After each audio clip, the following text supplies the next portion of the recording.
mujer irresistible siempre le apuesta a su libertad, a no depender de él y a valorarse por sí misma. Sherry Argoff nos dice, una mujer irresistible concede amplio espacio a un hombre para que no tema sentirse atrapado en una jaula. Él intenta entonces atraparla en la suya. Los hombres tienen mucho miedo de perder su libertad.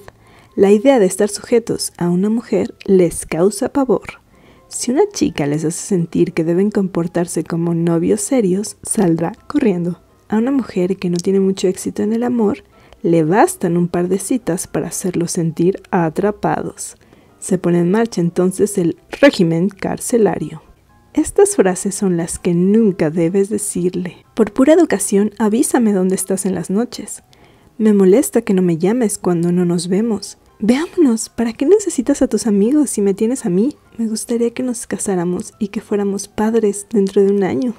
Con estas frases, la magia se esfuma.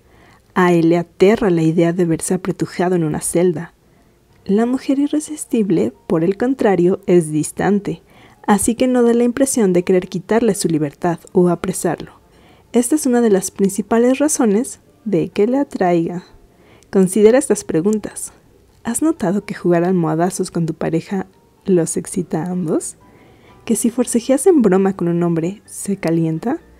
¿Que les gusta que los pongas en su lugar cuando se pasan de la raya? ¿Te has puesto a pensar alguna vez por qué los hombres que no te interesan no cesan de perseguirte?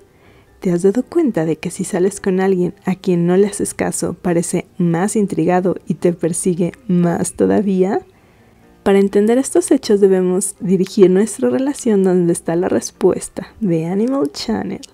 Los hombres son cazadores y como cualquier animal rapaz, se obstinan en someter a su presa mientras más se le resiste.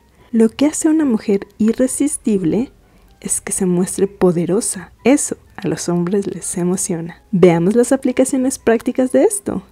Una chica nos escribió al canal contándonos que tomaba un curso nocturno de posgrado y se interesó por un compañero.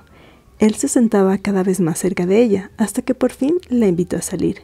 Ella le dijo, sí, gracias, pero mientras estemos en este curso me gustaría que nuestro trato fuera estrictamente profesional. Había mucha química entre ellos, así que este comentario no disuadió al chico. Al contrario, estaba más y más interesado por ella. Puso en movimiento la operación Conquista.